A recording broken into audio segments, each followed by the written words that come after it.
What's up, everybody? Welcome back to Voices from the Mausoleum, and welcome back to another episode of Video Game Adaptations with my co-host, Kat Valor. Kat and I are trying to keep things together, or keep them from falling apart, much like the movie we're discussing today. Yeah. Which is not super obvious by the background, is the Five Nights at Freddy's movie. That we finally got. It's finally here. We're recording this a week out. It came out a week ago. Yeah. Right? Yeah. Yes. Mm-hmm. I think exactly. I went to see it. Yeah, a week ago. Yeah, I watched it a week ago. Yeah. So, yeah. So I guess we'll start like we normally do, and then we'll go into this rabbit hole. You want to start with our synopsises? I do. I want to start actually by describing the problems we had. For those of you who have not played Five Nights at Freddy's, like have never touched a Five Nights at Freddy's game, Yes. the lore is one of the most convoluted, craziest things. It spans like 9 games, several books, like a smaller series of unrelated in-universe adventures. There's Mm-hmm. now and most of it is theoretical. Like it's very much a cobbled together storyline from Yeah. hints and Easter eggs that have been placed throughout the games, Mm-hmm. supplemented by like these stories from the universe. So finding a synopsis for this was hell. But we did, and I'm not super in love with the one that I ended up finding, but it is the only one that we have time to read on stream. The other one that I found was a lot more accurate, but it like point for point goes through way too much stuff. So we're not doing that. We're doing this one, which is written by Slash Film in preparation for the movie. So it kind of has cherry picked lore that is relevant to what we're going into. Yeah. But that's kind of the only way to do it based off of what we're getting into. um so Yeah. and yeah, we'll start with their disclaimer and then go into their little synopsis. Considering Five Nights at Freddy's has hundreds of hours of lore at this point, it may seem overwhelming to try and make sense of what the story is all about. The game started out with humble beginnings where players were cast as the Night Watch security guard for Freddy Fazbear's Pizza, only to discover that the animatronics come to life at night and kill whoever they find. It's almost too perfect in its simplicity, but Scott Cawthon has expanded the story in some pretty wild and gruesome directions. Freddy Fazbear's Pizza was once a thriving utopia for family fun, but is now a run-down, derelict shadow of its former glory due to a string of tragedies connected to the pizzeria. Fazbear Entertainment was co-founded by a man named William Afton, who is also behind the company Afton Robotics. He's also a serial killer. It was rumored that Afton used the kid-friendly allure of Freddy Fazbear to kidnap and murder 5 children, shoving their corpses into animatronic mascots of the pizzeria: Freddy, Bonnie, Chica, and Foxy. So that's where we're at. It does it expands into further game stuff, but that's the gist. That's our core synopsis right there. Yeah. Yeah. Um it was much easier to find one for the movie. And I'm sure. except we'll debate whether or not it's accurate. Oh, I feel like geez. it's Okay. misleading, but Okay. it is concise. So Okay. Mike Schmidt, a night guard at the local diner, becomes troubled after confronting the truth about animatronic costumes that reside there. They aren't just robots, they are alive. Will he be able to survive all 5 nights at this haunted diner, or is there something more sinister at play? So that's what we found for the movie. That was user submitted. Uh, I I think it starts off strong. It addresses our character and his what should have been his main conflict. Um, the Five Nights is definitely carried over from someone who has played the games, because that was not an element in there were lots of things that were not elements in the movie that arguably Yeah. should have been. I have no idea how, like, what the time frame was for this film. I don't know how many nights he was there, or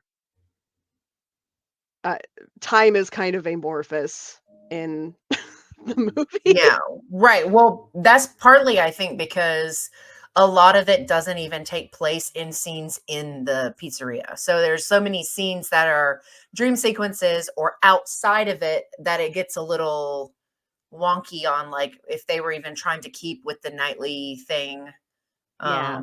at all, I would say. Um yeah, I don't even know where to start. I think I'll start with I'll start with my initial thoughts. So I Okay. went this was the one movie in my life, I think, as far as new films that I made a point to see when they came out. Mhm. This is the first one I went into blind. I watched no trailers. I looked at no pictures. I watched nothing, read nothing. All I knew was Five Nights at Freddy's. That's it. Yeah. And like the last movie I went to see in theaters before this came out was the Exorcist movie, and it was the first horror movie that I went to that had the trailer, and I literally threw the stuff that was in my lap in the seat next to me and like hauled ass out of the theater because I was so determined to make my bar literally as neutral as it could be, because as we have discussed in our Willy's episode, like, we've been waiting for this. Like, this has Yeah. been something that we were highly anticipating as, horror fans, as Five Nights at Freddy's fans, as gamers. Like, this was something that we were really curious to see how this was going to go. And then, we got the news that it was going to be PG-13, and I was like, oh no. I was like, oh no. So, and it's very PG-13. It is. It's so PG-13 that children under the age of 13 can see this movie and not be bothered, I think. Yeah. Uh, What I don't yeah, so my initial thoughts after I saw it was I think I texted you like halfway through it, and I was like, what am I watching? I was so confused about some things. And I will say that the experience for me was specific to the company that I had. So I watched this on Peacock, but I mhm. watched it with my partner and her children, and they are 10 and 11 and massive, like, into it fans of Five Nights at Freddy's. They know the theories, they know all the characters, they've read the books, they watch the YouTube channels that go on these rabbit holes. They loved this movie. They were so excited about it. They recognized two of the YouTubers that got cameos. Are you shocked that one of them wasn't Markiplier, by the way? Because that was weird. After having so Markiplier released a statement. Oh, He did was he? supposed to That makes be sense. in this, but there were scheduling conflicts. I really wonder if Markiplier just has better stuff to do. Like he's which it's one of those things where it's like he's a very he does a lot for indie developers. Markiplier is one of the like pillars that held up this franchise. I Yes. don't think that he would necessarily begrudge a movie like his presence or whatever. He's not that kind of person. He does a Sure. lot of stuff lifting up the indie horror community. I Yeah. do, however, think that just like he has a very high quality standard and has a lot of personal connection to this. I think if they sent him a script, I if I were Markiplier and they sent me this script, I would Yeah. have questions. And when you talk like they did an interview with Matt Pat also where it was like even when he got the script, they did not know who he was going to be.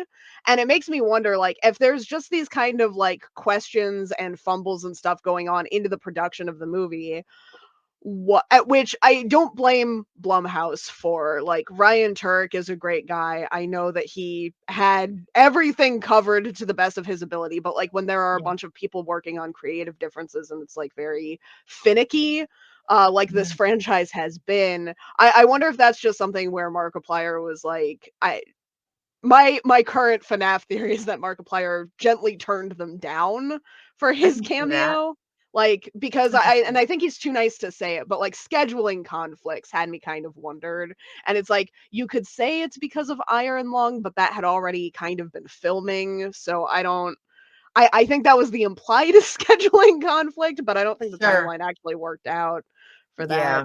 um but anyway, yeah, I was not super surprised in the grand Yeah. scheme of things that Yeah. Markiplier was not Wh- involved. Although, back when they first announced this, he was my first choice to play Mike. Like, I wanted him to be front and center in this. that would have been, yeah, that'd have been cool. 'Cause he's the voice I think of as the security guard, you know, Oh, sure, like because that's yeah, no, I can get I definitely see. Well, there were 2 YouTubers that are part of the I think just the FNAF community, so, like, people who do, yeah. like, the theories and the whatever, like, one of them is something theories, but anyway, so, like, the kids loved that. They were like, "Oh my Yeah. god, we know who these people are," like, we watched their videos, and so they were really excited.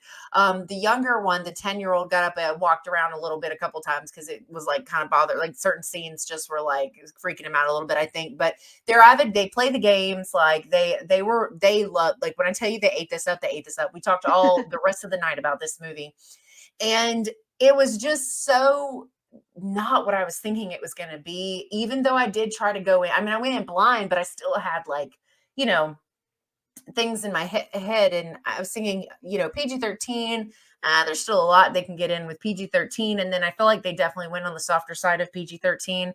And this is not going into the story because I know we have plenty of things to say about that. This is just in general. There is virtually no gore in this film. And just for reference, the Yeah. theatrical cut of I almost called it Mithrigan again. The theatrical cut of Megan is PG-13. Um, Yes. so just for reference, like, they could have gone a lot gorier and more mature with this than what we got and still kept that PG-13 And rating. still, yeah, they could even got in an F word. And Yeah. there's, like, 2 cuss words, and which is obviously not what I was looking for them, although Mark does say a lot of cussing, and you will say a lot of cussing when you play these games, but it's one of those things where it was like, I really was like, I'm an advocate for PG-13 horror, so I was like, "Okay, I'm gonna try really hard to just be like, okay, maybe this," but it was very PG-13, and so it was, Aggressively. there's virtually no gore. And Um and just, like, on the PG-13 thing, because Mhm. that was something that Blumhouse got a lot of slack for with Megan, because a lot of people were like, "It's an R rating that they cut back to make more money with the PG-13." I honestly, having seen 2 movies by the same studio, Mhm. approach PG-13 horror movies this year on Yeah, similar, like, animatronic horror, kinda right? thing. Sure. I would argue I would rather have seen an R version of FNAF cut down into a PG-13 theatrical cut like they did with Megan, because Mhm. then, first of all, the R cut would exist, and second of all, I think that there are PG-13 horror movies, Woman in Black and A Quiet Place both come to mind as movies that, like, made the most of their rating very creatively. It didn't feel like a restriction, Yeah, like, they made the totally most agree. of it. FNAF was not that. FNAF, they use, like, the same kind of, like, "Here's how we're not gonna show the gore" gimmicks over and over and over, like, with each cut. Each death felt very similar because it had to be framed a certain way to get the gore out, and, like, that feels a lot worse to me than just cutting down an R rating, So I Yeah. retroactively apologize to Megan, like, that was the better route for Blumhouse, I guess. Yeah, yeah, because we get a lot of cutaways with just screaming and sounds. We get the shadow thing a couple of times where you see the Yeah. shadow of what's happening, but you don't actually see it. And, And the like, thing is once, that's cool, but yeah, every sure, time sure.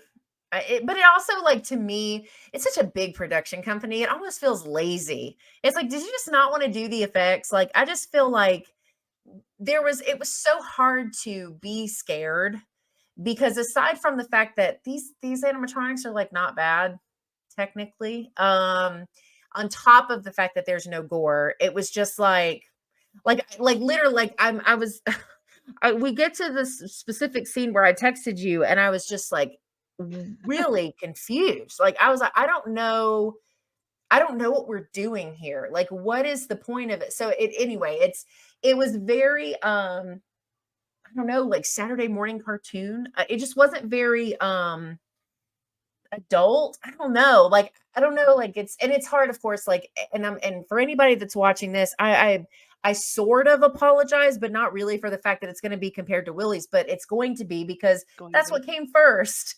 It's And what came first, and we've been saying this for a long time that Willy's was going to be a better FNAF movie, but yes. if you, like, look at the 2 plots of the movies side by side, and this is kind of the point that I've been making, there's Mhm. one about a silent protagonist who is attacked by animatronics that clearly marks the hours and what his goal is to survive. On the other side of that, there is a family melodrama about dream theory and custody battles that happens to involve a serial killer and sometimes takes place in a pizzeria. Like, one of those sounds like FNAF, and one of Yes, those doesn't. Like, just true. the way they approached this story was insane to me. I And it's weird because, like, so I didn't replay any. I've only played a couple of the games. I have not played all of them. I've only played a couple of them, but I did go back through and watch the playthroughs of the major ones just to kind of like think through some of the story stuff, go back to like the ones where it started to have lore. Because the first two game, well, the first game didn't have like anything going on lore wise, and then the second one I don't think had very much either, and it doesn't really start getting lore until like three, right? and yeah, and 3 also, I could be right. We're gonna have so many FNAF fans that are, like, correcting me on lore. I used to be really far down this rabbit hole, That's and it cool. I has mean, been a hot minute, like, since then. I'm like, yeah, and because when you think about it, these games came out forever ago. At least the original. There's one that's slightly newer, but there's like they came out so long ago, and they're like, I think you talked about this on the Willy's episode. The peak time for FNAF is not right now. No. And so it's so a lot of us that were into those and we're kind of keeping up with some of the stuff and trying to talk about the lore and coming up with theories and listening to theories. That was years ago at this That was a point. Like long it's time not like ago. it was just yesterday. So yeah, 3 gets into it a little bit more because we have, Springtrap, and it Springtrap. introduces the concept of, like, it starts hinting at who the protagonist of the games is, but I would a lot of people, because the security breach lore kind of undid what is and is not canon. The first 3 games, to my understanding, are no longer considered part of the canon. They're considered in-world virtual experiences that Clara Afton commissions from the indie developer to rebrand the Pizzaplex or whatever. Yeah. And so it's like, so that's all been kind of like rewritten, and it makes sense because chronologically, the going theory right now is that 4 is the first game. Like, Yeah. and so like I would argue that even though we introduce, like the concept of Springtrap lore in 3, we don't really get into story until 4, Yeah. you know? Not in any kind of heavy way, at least. No, it's really loose, and then it's like, because 3, there is there's like a little bit of the stuff as far as like the story goes, but you're right, a lot of it doesn't get deeper until 4. 4 to me has, I think, the most lore. Like as far as storytelling goes, it was like the first game at least that I can think of, because I don't think 3 did this, and I know the first 2 didn't, but 4 was the first one that really made an effort to tell a story from start to finish. Like, as far as, like Yes. because you literally, like, you get the little, pixel games of the little boy, and you're getting up to the day. It's like 5 days until or 4 days until rather, and then it goes down the timeline into what happened to him and what his brother did, and then how we get the, like that scene, where he ends up that ugh. But anyway, so it's like the first one that does that because I think Yeah. what's also true is I think it still would have been a great gaming franchise if it didn't really have a story because I think that was part of the intrigue with the first one was it was scary, it was super stressful, it had a lot of jump scares, and you really didn't have anything, you didn't know what was going on, and that was okay because you were too busy being stressed and scared to care. So yeah, I wanted to kind of address that also because I this was the biggest hurdle that I had going into the FNAF movie is that I have read the FNAF books. I have not read all of them. I will not make that claim. I don't think they were well written or good. Uh so like even when I was still playing the FNAF games, I had already given up on the FNAF books. My issue with it is that, like, even though there were ghostwriters involved, even though they were, like, collaborated on, I don't think Scott Cawthon, and placing aside all my other issues with him, I think he has a lot of creative integrity. But I don't think that he's good at telling a linear story. It made the books unpleasant for me to read. And it makes it gets convoluted very quickly. There are a lot of plot holes when he tries to tell a linear story, and I think what made FNAF as a franchise, as a gaming franchise, as successful as it was, is that there was fan interaction. We were given these little teeny tiny hints, and it's like because it was so satisfying to chase those down and get confirmation in the next Yeah. game, and to have Yep. like Scott nodding his head at the fans. Like being part of the FNAF lore while it was going on was so gratifying. It was a community experience. It was exciting. We got to Yeah. be like detectives. It was crazy and I loved it. But like when you sit down and you look back at what the actual lore is for Mhm. FNAF, like start to finish, even doing like the theories and stuff, if you go and watch like the game theory video Wendigoon did a chronological breakdown of it. And if you go and you watch these things, and you're like, I don't know if this story makes any goddamn sense. Like, because, and it's like, it's hard to confirm when it's all based off of theory, you Sure. know? Yeah, Like, and I think that works. And I think that's brilliant. Like on Scott's part, I think if it you're not is. great at telling chronological stories, this is the way to do it. It works. Yeah. Uh, I Yeah. don't know why you would take that energy and be like, I am going to tell a story in a movie. Like, because it doesn't work. This doesn't work as a plot. It's very confusing and weird, and people have to like say out loud the stuff that's supposed to be quiet. Like it Yeah. just Cause really, like, I was one of the reasons I wanted to rewatch the playthroughs and stuff was because I wanted to see how many elements of any lore type things that we got in the games was actually in the movie, and it's not very much. It's the serial. So we obviously like we get the Springtrap story most of well, we get some sort of of. it. So we get, the serial killer or slash kidnapper puts the bodies and the spirit, well, and the spirits then connect to these animatronics. That we get those pieces. But then there's like you were saying, like all of that other stuff, it was like, for what? Why? I'm Why? telling you, like, and I know like there are people who really loved this. There, I Yeah. mean, like, so my co-host of remakes said that this is, you ready for this, Cap? This is the best video game adaptation that exists. Has he seen any other video game adaptations? He said that The Last of Us is not as great as everyone says it is. Oh But boy. he hasn't seen Detention or played Detention, and I'm like, "Okay, well, you know." I will say this is, and I was trying to explain this to my poor dad, because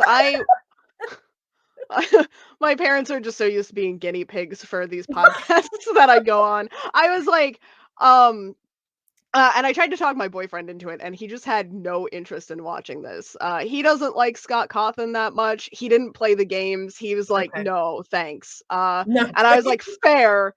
Uh, but I was like trying to get like an outside person to tell me if you don't watch the lore, if you haven't played the games, does this make sense as a film? So I sat my dad down and I was like, "Watch this movie." And he's like, "Okay." And he went, first of all, there were some things that just because he didn't know what he was getting into came out of fucking left field, where he Yeah. was like, why is there a montage where they're building like things with kids and then also they are dead kids? Like that seems so jarring. Why are they in the suits? Why has no one checked the suits? Like he had a really tough time with this concept all the way around. He did not like this. Oh, Um no. but it was like it was just it was so wild to have all of this context and then just be like put into this other movie. And yeah, and I was trying to explain to him because I told him after I was like, "This is a video game movie," and he's like, "That makes sense." I was like, "Is it?" Because he doesn't like video games or a lot of the time movies.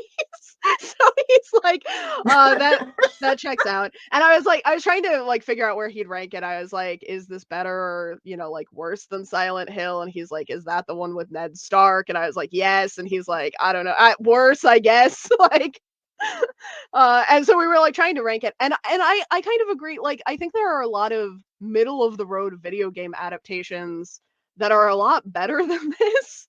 Like, It's not the worst one by far. This is better than No. Blood Rain or We've covered the House of the worst, I Dead. think, so far. Yeah. I think we've already covered at least the 2 worst ones that I know of. I know that when we get to the 2 big ones, I don't think we see eye to eye on those, so that'll be some interesting conversations, but we're saving those for last.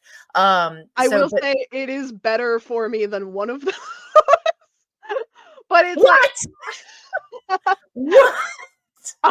but I Oh, wouldn't say that it's no. good. I don't I and my co-host too called this his movie of the year. Oh god, And no. it's like, what movies have you seen this year?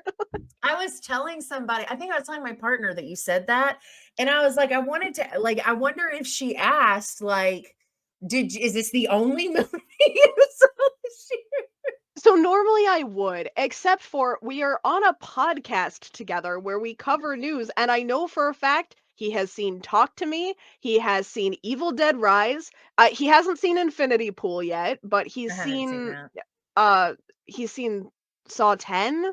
He's Yeah. seen like movies this year that are real movies, and it's like I understand not liking all of those three, but any one of them is better than FNAF. Yeah, I think Saw 10's my contender for number 1 for this year so far. I just haven't been blown away with stuff that's come out this year. I'm having like I'm having a tough time because it's like I'll watch Saw 10 probably. I more than I'll watch Evil Dead Rise, but I think Evil Dead Rise is maybe a better Evil Dead entry than Saw 10. Like Saw 10 is in my bottom half of Saw movies still. So it's like how do I Yeah, maybe rank that? it's in the top 3 for me. And Infinity Pool is a fucking wild card because it's like if Yeah, I want to watch Infinity Pool, nothing else is gonna cut it. But how often am I gonna watch Infinity Pool? Not that often, like, you yeah. know? I'm not I super don't know. inclined to watch things with Mia Goth. She's very overhyped. So I just it's hard for me to disconnect and be like, "Oh, I'm gonna watch this anyway." Cause I'm like, or I can watch her do a crazy laugh, or I could watch her do a crazy laugh, or I could watch her do a crazy laugh, or I could just watch something else. And so that's kind of what happens. So I like Mia Goth, I don't like the Scars cards. I had Oh the same no. issue with Well, I Infinity usually like Pool. but it's Eric from True Blood that's in this one. It's not I'll take your word for I cannot tell them apart to save my life. oh I don't know which no. one's which. Bill is Pennywise. This is the Alex No, I have no idea.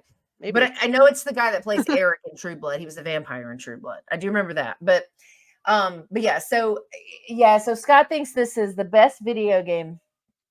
I'm so glad I chose you to do this series with because that would not have gone well with There me would have at been all. blood. Yeah, I'd have been like, well, that's the last episode on that. See you guys later. But no, and the thing is, so here's some positives because I know we're gonna really get Yeah. into the plot stuff, and Yeah. that's when it's gonna get not so nice. Here's some positive things. Yeah. I had 0 problems with the acting in this movie. I didn't feel that any of the acting was the problem. I felt like, and I know his real name is not Peta, but he will always be Peta to me. Josh The guy that plays Hutcherson. Mike, what's his real name? Do you know his real Josh name? Hutcherson. Josh Hutcherson. Thank you.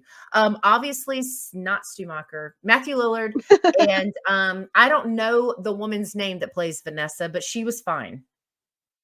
So I will say, like, I'm kind of with you on the acting. I feel bad because I know these first couple points I'm going to be more negative about. Mhm. I think the acting that was good was really good. I liked the Hunger Games and Catching Fire. I really had issues with the directing choices for Mockingjay. So I Mhm. wasn't entirely sure that Josh Hutcherson could still act after watching him in those two, which like and after this, it's like, okay, so I don't think he was the It's problem not there. I him. think that was like directing. I was pleasantly surprised by how well Josh Hutcherson can act, actually. I was I like, think he good, did fine. Yeah. good job. Yeah. I think I'm biased because I really like Matthew Lillard. He I was mean, probably my favorite part of the movie. agreed. Um, I think he did a really good job with what I have questions about his character, but I think his delivery of every line was incredible. Um, Yes. Vanessa, I think, did a bad job, and it's very hard to tell if she was the problem or if her character was the I problem, think but it's the character, I but yeah, don't know the actress well I get enough what to you're be like, saying. you I know feel yeah, because so Vanessa is a call, at least I'm assuming, is a call to the security guard from Security Breach. She even looks like her. And so Also named Vanessa, also which named Vanessa. the timeline is I do think she's supposed to be the same character Yeah, equivalent in this timeline, yeah. in this. But I think that her character was written dumbly. Is that a word? I Dumbly. yeah. Like when she kept showing up, I like looked at Addie and I was like, she don't got nothing to do. She don't have nothing to do. No, nothing. Like she And she just keeps showing up, and I was so bothered by the like. Okay, I know when we watch these things, you're supposed to suspend disbelief. I get that, but you also, it's but also, she's a cop. but she's like I just put it, and then she's like all of her like conversation pieces were so annoying to me because it was like she like I kept waiting for her to just say something that made sense, but these like quick little moments where she was like, "Oh yeah," and like she would react like something bad would happen, but then she like wouldn't say anything. And their answer to that was, "Well, it's because she's supposed to be helping." No. No, no, no. No, no, No. no. That No. sucks. That is a stupid ass storyline plot that I thought was so dumb. I was like thinking to myself, I'm like, okay, so she knew. She's obvious. And I knew that she knew from the moment she walked in that building. What, bitch? What are you doing there? Like Yeah. you're supposed to be doing. They are paying him to do what you're there doing right now. So please go somewhere else. And so, and of course, I don't remember if we talked about this or not, but I was wondering how they were going to do this with multiple people because in the game it's just you. Yeah.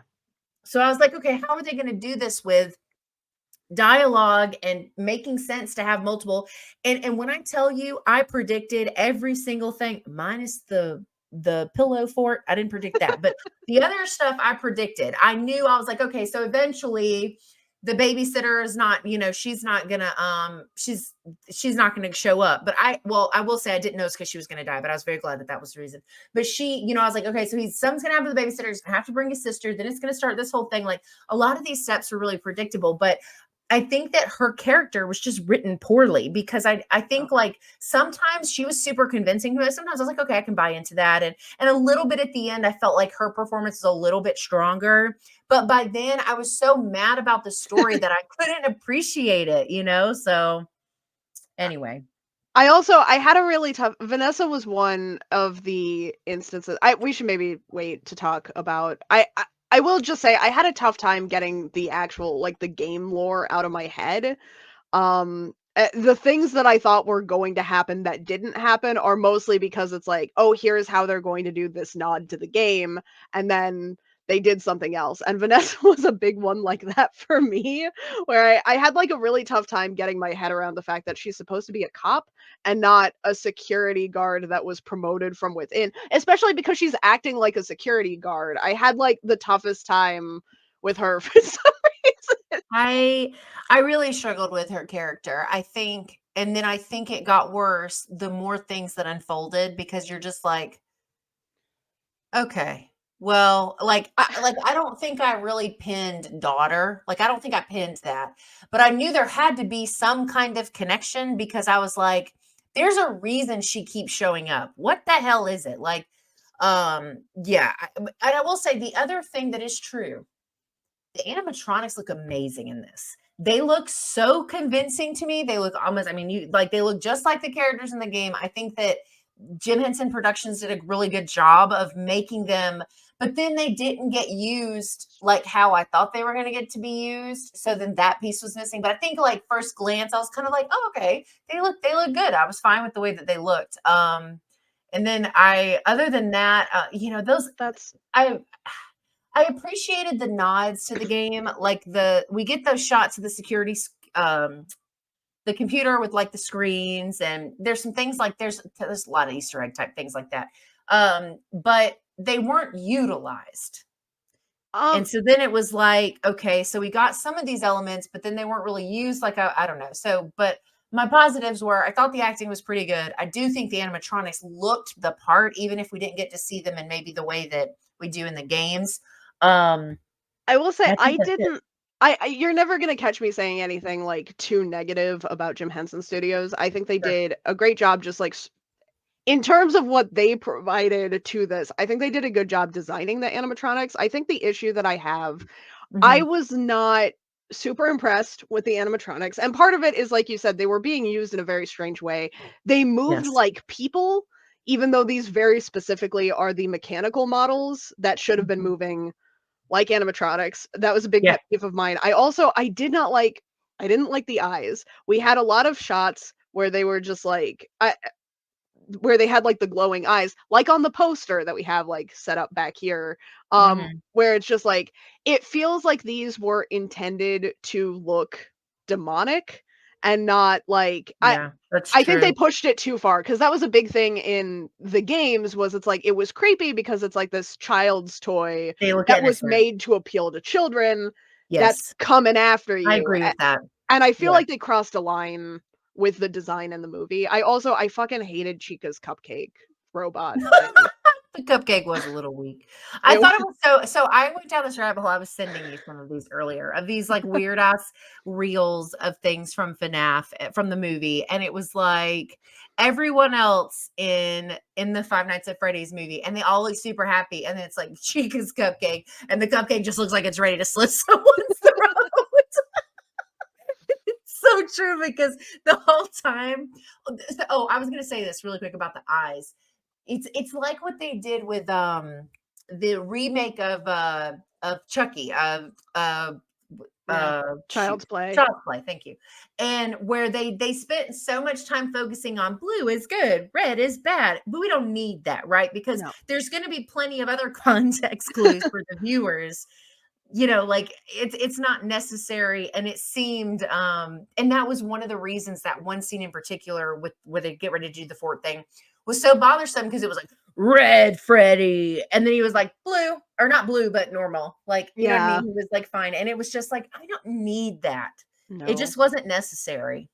It wasn't, and I understand, you know, oh, I guess we're, like, transitioning into the plot now, it's okay to say this, but it was Yeah, like, if we'd had fewer scenes, like with the fort I think they didn't trust the audience to be sympathetic to the dead children if the dead children were evil. Like, I'm perfectly capable of being like, "This is an evil ghost," and also feel bad for the child that died. I can have both of those I see what opinions. you're saying. Yeah. But they were like, no one will have sympathy for the animatronics if the animatronics are doing bad things. So, like, all of the deaths that we see are people that are breaking into the facility or, like, but Mhm. but then it created other problems that needed to be solved. We needed other villains in the movie, which got very convoluted very quickly. It's why we have the adoption, evil aunt, custody, lawyer Crazy situation shit.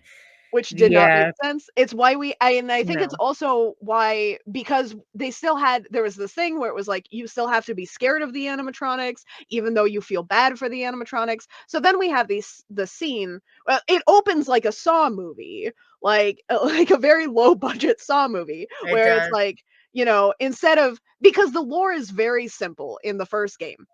The animatronics think that you're a skeleton without a costume. They try to shove you into They the put you in costume. one. You get blended, right? Like scary, simple, it works.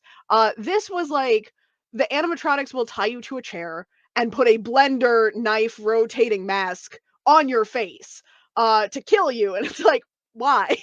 Why? How does an animatronic tie me up in the first place? Why would it do They don't that? have thumbs.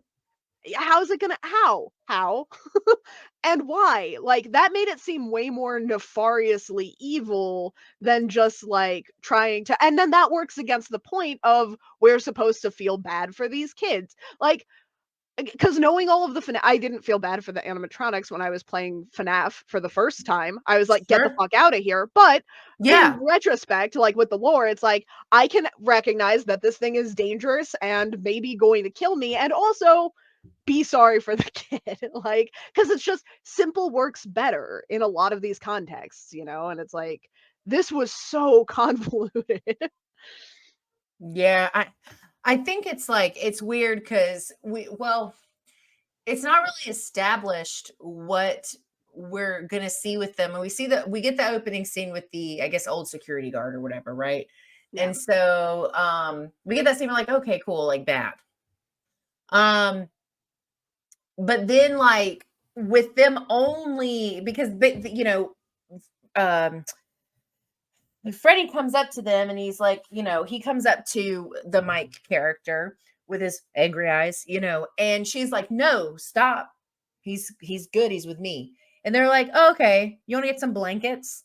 And it was like, when fucking Bonnie fell over and gave a thumbs up, I almost gave up on this. I was just like, I oh, also almost left.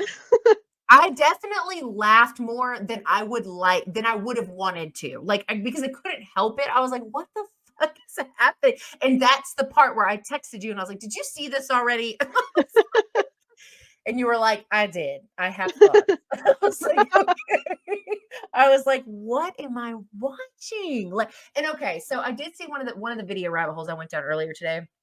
Somebody was like, for all those people mad about the fort, the fort scene, remember that these are kids. And I'm like, okay, but you're not applying that same logic when Freddy bit somebody's torso in half. Like, there has to be something between the two things that makes sense, and you can't have it both ways. That's weird. And my brain doesn't know what to do with those pieces because Yeah. we just saw them go through a group of 4 adults. And there's like, and the plot, it doesn't, you can be like, okay, they're kids, and then you can get so far down this rabbit hole, because then, the argument is, like, well, they're being controlled by an adult who wants them to do bad things and kill people. And it's like, okay, but if they're being controlled by the adult, why does the kid that they would see as a peer have so much sway over not killing Mike, who is a security guard, the thing that they are programmed to attack? And then, like, you could go down this rabbit hole so much further. And I With have been Yeah, like all week, yeah. but it's like, people want, and I feel bad, because it's like, if you want to like something and you have the willpower to be like, I'm going to like this no matter what, good on you. Like, I don't want to take anyone's enjoyment of this away, but No. like, you know, it doesn't make a lot of sense from outside of that little bubble, you know? Mm-mm. This was when I needed a couple of days. You know how, like, we genuinely, and I know we're both like this, we genuinely want people to have things that they like, even if we don't like them. You Yeah. and I don't see eye to eye on absolutely every movie. That's not a No. thing. And so this was one where I really struggled with it because I was like, no, like it's not a good movie. You don't know what and I had to reel that in because I had to go, okay, I need to sit on this for a few days and get back to my neutral ground of like, I'm so glad that people like this movie. I think it has an audience. I think it has a place, which I feel about everything. So I'm like, everything has an audience, everything has a place. That's fine. People are eating it up. That's good because they don't need the money for the next 2 movies. So, Yeah. that's great. And I love that the new kids in my life loved this. They had so much fun with it, and that was great. Yeah. I struggled with this for a couple of days, seeing people talk about liking it, and I was like, "Oh God, but you're wrong." Like this was one that was really hard for me to step outside of that and remove it and be like, "No, it's just a difference of opinion." It was so difficult. This was hard for me. I don't have kids, but I do have like little cousins. Yeah, And they're all big FNAF fans. Not the littlest one, but like 5 out of 6 of the little ones are like really into FNAF. yeah, And first of all, they had the hardest time convincing their mom that they could watch this, because it's not like a horror household. Like, horror is right, very isolated, so it's kind of like an uphill battle. And when I'm out there, I'm the one that's like, let's go to FNAF, guys. Like, everyone in yeah, the car, we're going. But yeah, they don't, there's not an adult there that's like, that wants to go to the theater to watch scary movies in the house with sure, them.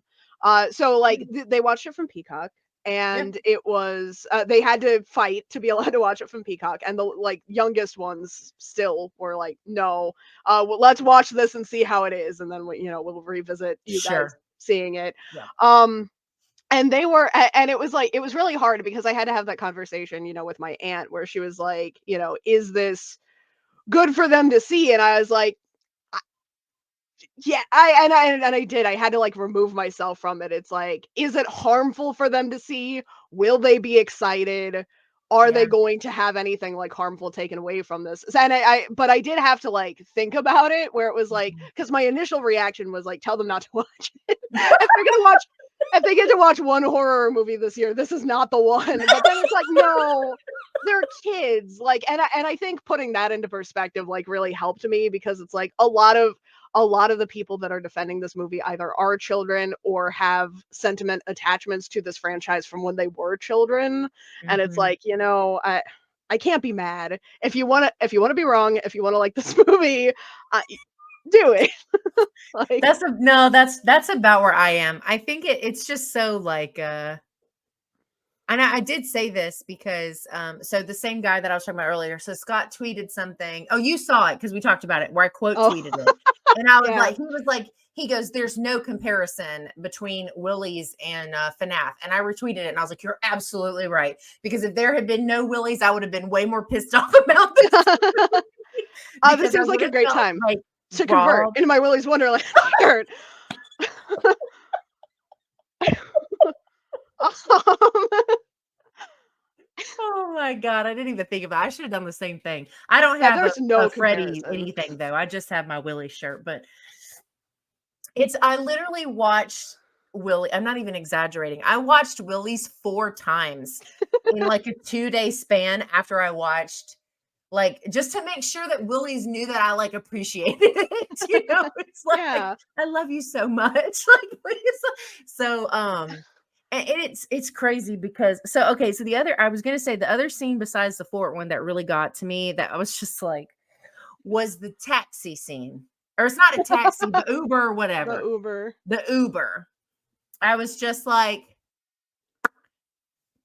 when he gets in the car and the car goes and like he goes, what the guy turns around and makes his little statements and she's and the sister's like, I'm like, it's not amused.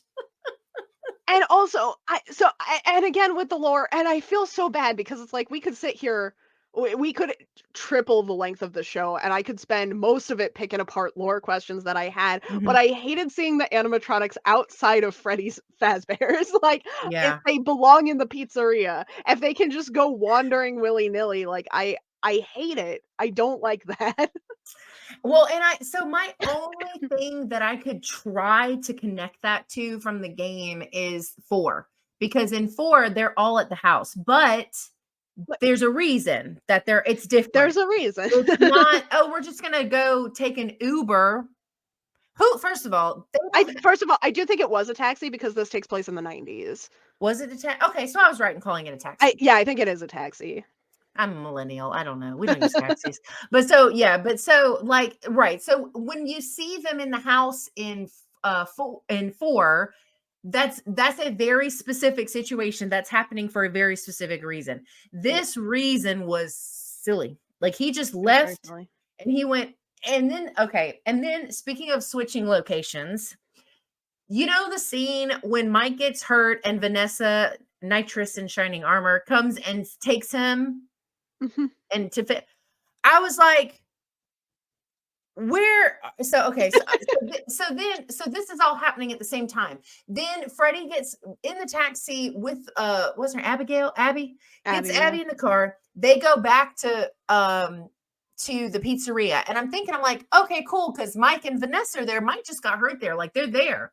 And then I'm like, "They are not at the pizza place. Where the fuck are they?" Because I laughed because they leave the scene, right? They leave to go do whatever. And I'm like, I looked at my partner and I was like, they just fucking left that little girl there with those animatronics. And she was like, no, they're not there anymore. And I'm like, when did they leave? Because I didn't see them leave. It was so confusing. I backed it up to figure out where they If I were. wasn't the only one. No, I was not paying close enough I had already tapped out at this point in the Oh, right. movie. Okay. I was gone, and then and I had the same thought. I was like, "Why would they leave the child in the pizzeria?" And then so I backed it up. They are in a twist, in a brilliant twist of the movie, they are in a cop equipment outpost, which is not a thing. That's not a thing cops have. And I was like, the culmination of Vanessa being a real cop is she has a random outpost with equipment. God forbid they keep a first aid kit at the pizzeria when you can have one at a convenient. And then they're like getting tasers. It's like a fucking armory just for cops. And that was Oh, the explanation, was cops. And I was like, I literally, I was like, I was laughing at the stupidity of the fact that they just left Abby there with the, like, they had to have heard his big ass come back in the building. And then I was thinking, how did they not notice when he fucking left? And then, yeah, Addie was like, no, they're not there anymore. And I'm like, when did they leave? I was so confused. And so that whole section of that movie just like blindsided me because I was like, this bitch done he left the building, got a taxi, went and picked up this little girl, killed the aunt. Thank God, not mad about that. no. Gets back in the car, they get back, and meanwhile, Mike is fuck off somewhere with like if he was dead weight from being hurt, how the fuck did she get him there? I have no idea. She was this big around. Dead weight, no matter how strong you are, dead weight is different. Yeah. And it's like, not that I move dead bodies. I don't know that, but I'm just saying, like, it's a known thing. And so I literally I was laughing at how ludicrous it was. They just left her there, but they weren't there. And I was like, okay, I need them to do better on these scene transitions because I was lost. No, they were at a cop outpost. Oh my God. They should have left them at the pizzeria. I do think that's what I like. So I don't think they call it a cop outpost. I do think they call it a secure, or no, they call it a supply outpost. But like she's the one that says that it's very clearly for cops, and that's how they get like the cattle prods and stuff too, is from like the cop equipment. It's like I love the idea that cops just have like random outposts with all their tasers and These are first things aid we need to kits. know for the zombie apocalypse. Is there a map of these somewhere? The 90s were a different time, I guess. So the scene transitions, No. they weren't Yes. good. No. But I think that like toward the end, the movie felt very rushed. That transition is one example. The other big example I have is when Vanessa in one scene is talking about her father in the past tense, and she's talking about all the terrible things William Afton had done, knowing full well he's still alive, and that reveal is like one scene later, and you're like, so what was the point? Right? Like, Yeah. that's not a twist if it's, just like a sequential, like, we're still wrapping our heads around the fact that she's, William Afton's daughter, especially because being, a FNAF nerd, was like, I really expected the reveal was going to be that Mike was William Afton's son, Which is because, right. you That's know, yes. it's Yes. just hard to shake that kind of information from your brain. And then, like with the kidnapping and stuff, it's like, okay, so this isn't a random coincidence. He takes the kid. Mike doesn't remember, like he remembers the stepdad or whatever, and he never realizes that the abduction was of the own son. And I was so sure that that's where it was going, that I was still wrapping my head around the fact that Vanessa canonically is not like the reincarnation uh, Uh, slash possession of his daughter, but like actually literally his daughter, as William Afton is coming back into the room, and it's like, oh god, this is too much. But we had yeah, to and like, yeah, go ahead. Sorry. we had to rush through these things because we spent so much time. This movie is an hour and 40 minutes, and most of it is Mike dreaming. Like, this wanted to be a Nightmare on Elm Street movie as much as it wanted to be a I Freddy's was so movie. over the dream stuff. I'm telling you, it took me out because it wasn't necessary. It didn't add anything. Like I could feel you can get the message across of grief and what he's dealing with. They could have done one sequence, shown it, and then referenced it. There was no need to continue to go back to it. And that's the thing is like I wanted this to just be in the pizzeria. I didn't need it to Yeah. have all of these like oh my god, like the fucking diner scene where the aunt and her piece of shit lawyer are sitting there with the fake babysitter and I guess her boyfriend, and she like agrees to pay them $1,000 if they get him his job lost, basically if he gets fired so they can get the and I'm like, why is this in here? What the Wha- fuck is it? Because I think my guess is the logic was why would he work at such a bad pay at such bad hours? But I can tell you, as somebody who cannot pay their bills, like, that's fine. You don't need all that extra shit. People will, like, that didn't need to be the motivator for him taking the job. I felt like that was super forced and unnecessary. I feel like this is one of those things where, and I could be wrong, but I just feel because Scott gets so hung up on stuff. I feel like a Mhm. lot of people, because you see in you get to night 5 in the original FNAF game, and you see your check is for $120, and no Yep. one knew that it took place in the 90s or whatever, but still, bad check. And that was like a big criticism was like, "Ooh, why is Mike doing this for only $120 a week? Risking his life, and whatever." And it's like, who gives a fuck? Like people are gonna Not make me. comments about it, but like I do feel like a lot of the subplot was like, these are the deep circumstances that Mike Schmidt finds himself in where he has to be paid $120 to work at the killer pizzeria. And it's like, I don't care. Like, When he jumped on that guy in the mall, I was like, God damn. I knew when he saw the little boy and when the guy came up and grabbed the little boy. First of all, don't grab your children like that ever. no, But I immediately when he went for him, I was like, well, that's our end to the pizzeria. He's gonna beat the shit out of that guy. That was yeah, his dad. He's gonna get fired and have no choice but to take this crappy job. That was good enough. that was just, it was enough. And then, like, so Yeah. when the first time they showed the dream sequence and when we're establishing this, that Yeah. was another reason why I thought so much they were going to stick to Mike being the Afton kid, because it's like they wouldn't be showing us this like this wholesome family sequence so many times if it weren't a twist. And then the twist is that William Afton was the one that took the kid, which we already knew because William Afton is the serial killer, It's the and serial why killer. else would the ghosts be like involved in Abby's life?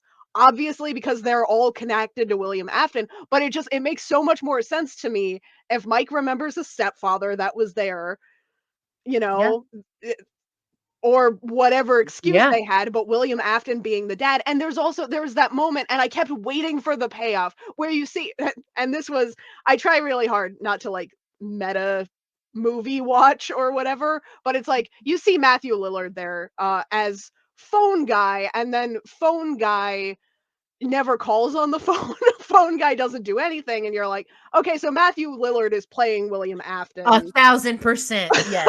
because like, Yes. I could see it if they had phone guy and he were like a real presence in the movie. I could see Lillard being like Matthew Lillard even being a red herring, where it's Yeah. like, okay, but when there was no phone guy, it's like, okay, so he's obviously the bad guy. And then you think back to that scene where he's like, Michael, and he sees the last name, and you're like, he's putting it together. This is his son. It's going to be so good. And then it wasn't good. It was not there. Yeah. He just was like, I can kill the other two of these siblings. Ha ha ha. I'm evil. You're like, And what? that was the thing, like, we talked about this back and forth after we both watched it, and we were talking about the fact that there's so much, I forget how you put it, but that there was everything was just so perfect. Like, it just Yeah. so happened to be this, and it just so happened that Abby had is a sensitive and like all these things. I'm moving too much from my camera.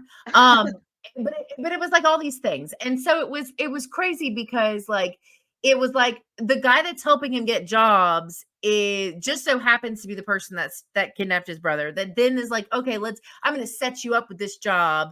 And then this lady who's also a cop, I think she's a real cop at this point, I was buying into that, is like also his daughter who also helps keep the. It was such a perfect storyline that it made no fucking sense. Yeah. It's very convoluted. And it's like it's one Yes. thing, and it makes me really worried because, for as much as we're complaining about this, we're gonna watch the next two movies. And it's Look. like I'm really worried about it because I really worried that that they're going to cycle back around to pick up these threads, and it's just going to get more convoluted from here. Like this is the starting point. It's Well, like yeah. Well, and I mean, at least at that point, it would be I a like little it. closer to the game right now, as far as it being convoluted.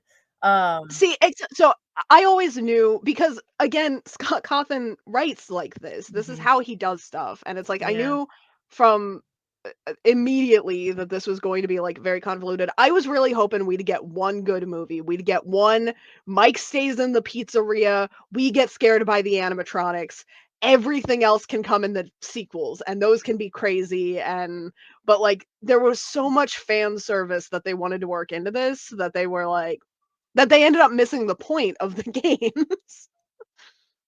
Yeah.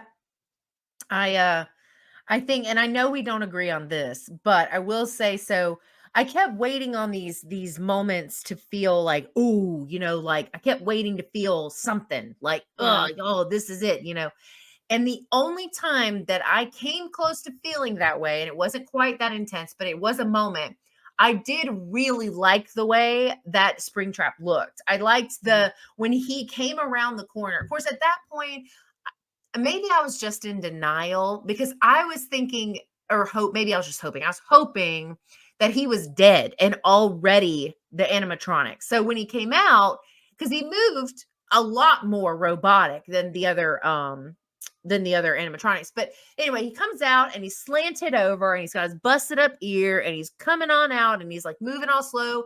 I felt something there and I was like, okay, now what? Like give me something good. And he like kicks him and there's like that little bit of fighting. And I'm like, okay. But then he took his fucking head off. And I was like, no, come on, don't do this to me. Because I didn't want it to be him in a suit. I wanted it so badly. Of course, because then, of course, or at least, well, I'm sure you did too. Because then you're like, all right, well, we know what's going to happen at the end. It's going to show him getting taken into the suit because that's the logical next step for whatever is going to be. Because they've already announced that Matthew Lillard is in all 3 fucking movies. He signed an agreement to be in the trilogy. So now we know, which is why you don't do this. So now we know, like, either way, he's coming back as something. And probably going to be the thing he's in. So I loved the initial reveal of it, but it very quickly diminished after that because then we get this like they know who they answer to, and this weird thing back and forth with Vanessa wanting to suddenly do the right thing and all that shit that got really weird at the end that I didn't like. But I hated it because I thought the reveal for him was so good. He looked so good to me, and then it was like, oh goddamn, like it just went downhill really fast. In takes that are gonna get me canceled from FNAF fans, I think FNAF movie Springtrap looks better than FNAF 3 The Springtrap. game, he just goes, Yeah, he's just, like, popping around the corner.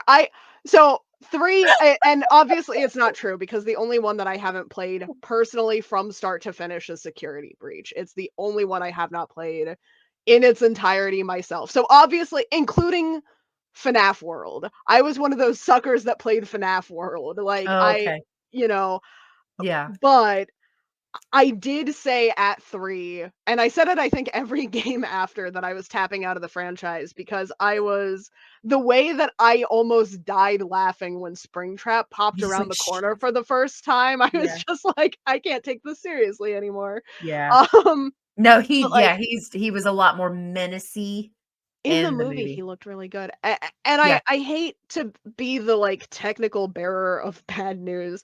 But like and I know it's a different timeline and I need to just get the games out of my head. I get it. But one of the big things with Henry Emily's designs for the animatronics was that they had a suit conversion method. That was one of the things with Springtraps.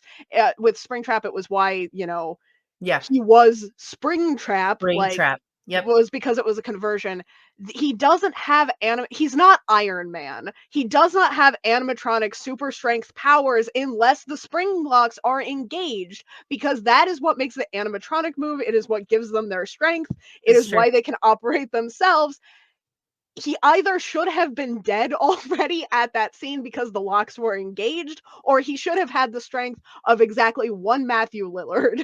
Like, Inside a heavy ass suit. Yeah. yeah. Yeah, and that's Like, why when he took the head off, it took me out of all of the good things I was starting to feel because I was like, yeah. okay, maybe it'll pay off. Maybe this ending will be worth it and it'll lead into something good for the next movie. And then he took his hat off or his head off, and it was just Matthew Lillard. And I was like, for And what reason? also, like, if these are all new animatronics and I'm not supposed to know, how they're designed, then tell me why he can wear a mascot head, but all the other mascots are just like blenders on the inside. Like, what's going on there? This is a special suit. This is our special saw trap suit. Like, I hate that so much. So we so with this the way that this ends, they okay, the ending for this um when they when Mike and Abby go see Vanessa. Mhm. Mm-mm. Mm-mm. I was like, for what? Why? That bitch knew the whole time. Like, she's the reason that y'all were put in that situation. She could have told you from the very beginning to get the hell out of there, and she didn't. And so that annoyed me. I was like, that's not happening in real life. I mean, if you in there to pull some plugs, maybe, but otherwise, like, no. And then we get this weird shot. It goes back to the pizzeria, and and I'm like, okay, it's about to show him getting in the suit, kind of taking over, and because that's gonna be the next movie, is him being fully Springtrap. Yeah. And then I was thinking too, like, what a bad roommate situation, right? Because now he lives there with 4 animatronics that fucking hate him and just turned it because Well, it's anyway. So they can be the ending to manipulated by this, crayon drawings though, so it's fine. oh no, oh no, the ending to this, I really wanted it to have like such a higher payoff than it actually did, and Yeah. I was so frustrated by it because so the only thing I can think of, Lord, game wise, as far as story, not just character names, but story is, we've got Springtrap, which we get some of his story, a lot of his story in 3 and 4, right? Yeah. Because Yeah. it's 4 is where we learn that he's who he is and who's in Yes. him. Yeah. Okay. So 3 and 4 is when we get the Springtrap. So, and then again, this is a reach because it's not for the same reasons, but then obviously them leaving the pizzeria to go obtain a child that's in 4 as well. But it's not the same setup, it's a completely different story. Other than that, and the nostalgic, like what we'll call Easter eggy type things, the rest of it I'm not sure. Oh, yeah, because I mean, of course, the serial killer stuff too is included in that as well. But it's like, I can't. Was there anything else that you could think of that was specific to things that actually happened story wise in any of the games? No, but I just because I can't hammer this in enough. If if Mike had been William Afton's son, like he should Mhm. have been, that should have been the reveal of this movie. I'll die on this hill. That No, should have I'm with been. you. I'm with And you. even if they reveal first thing in the next movie, he's secretly his son, I would still be mad that it wasn't the reveal of this film. Like Yeah. that's just how it should have been. But if he had been, it would explain why the animatronics can go to that house. Like if that had been William Afton's house, if his wife had kept it and raised the kids there, that still would have had the connection where they could go home, like it just they can't be leaving the premises. And they if they do, they need a reason, and it's like it should have all tied together. And it drives me crazy that it didn't. But no, like plot wise, other than like things that would have been very easy to include that they didn't, Mhm. there's not a ton there. Like again, there are a lot of Easter eggs. Mhm. Um, Tons of Easter eggs. Balloon Boy, we see him like twice. There's the screens. There's I'm trying to think because I did only watch this one time. There's quite a few things that as you're watching it, you're like, oh, okay, I see why they did. But then it's like I don't feel like a lot of that stuff was ever utilized. Not no. truly. The screens I felt like was such a missed opportunity. It's almost weird because like I don't know if you felt this way, but it's almost like they were just trying to do something new with a concept that already existed. Like it Yeah. was like, the fans are probably going to want this, so we'll put it in there, but it's not going to actually matter and we'll make a difference to the story. And instead we're going to do all of these other things. Like, oh, I know, we'll have a character named Vanessa and she'll be blonde and a cop. Like, you know what I mean? Like it was just these very like surface level Five Nights at Freddy's things that just weren't used And to the potential that I think they had. I completely agree. And it's one of those things where it's like once you remove the context, it's like this is such like it fits so poorly, like with Vanessa being a cop instead Mhm. of a security guard that was promoted from within the company. It's like, so why is she here? Like, definitely. I also, my other big pet peeve about this, Vanessa should have died. And part of it is that I did not like how Vanessa was written, but also there's that whole like because I also morally don't believe that if you make a big sacrifice, you're automatically resolved of all sins. But I do think that that's something that you can use to trick an audience into retroactively feeling better for a character. I think people would have liked Vanessa better if she had died getting those two out of the pizzeria. Uh, Yeah, oh, I actually wondered if she was gonna get put into something though, because they show oh my god, the other animatronic with the doll looking one. yeah. And so I thought, I was like, okay, that was before the daughter reveal though. I was like, okay, so maybe she's gonna end up, because that's what I kept waiting on. I kept waiting on her to say, well, I escaped. That one was meant for me and I escaped, or something. Like, Yeah, give me like something that ties her to that place that's not what they did. Like if she had shown up, said all that shit, and he didn't believe her, called her crazy, that would have fit still. That would have been fine. that would have been But okay. for her to be a cop, her to show up all the time, like she just shows up at his house, comes to tell him there was a break-in, and it's like I was just like, what? The break-in, she comes to, so the aunt's plan, the aunt. Uh, this was the first thing I told you when we were talking, but like on the Mhm. record, I want to say that I hate the storyline with the aunt so much. Her plan, her get rich quick scheme is to collect stipend money from the government to raise a child that she seems to have very little interest in. She pays a lawyer in this process. She pays for travel fees, presumably. She pays to like harass him.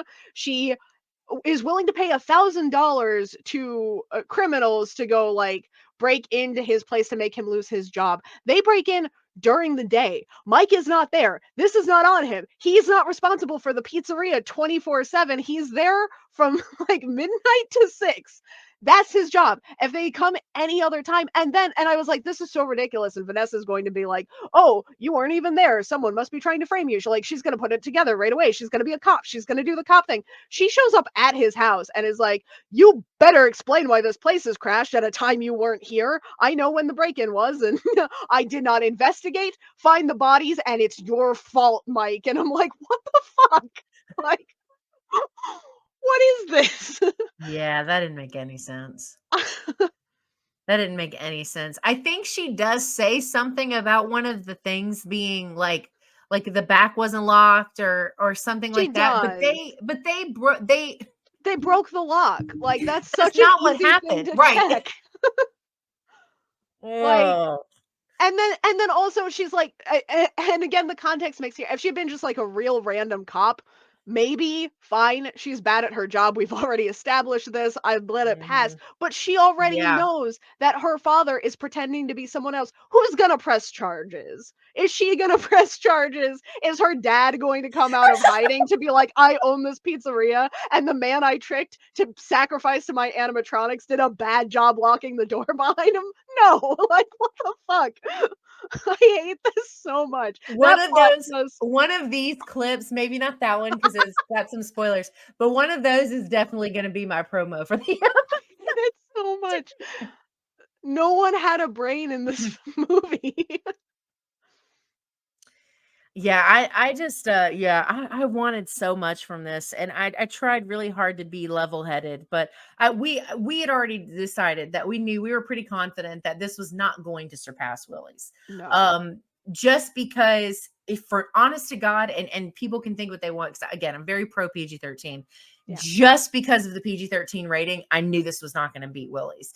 Yeah. But it so far went under what I was hoping it was going to be. And I know, again, people are eating this up right now, like, and that's great. I'm happy that people are happy with it, because I would not want people to feel how I feel. So I'm glad. Yeah. But the other side of this is too, is it's, this was one of the things that we talked about. I was worried because they were so quick to make it a trilogy.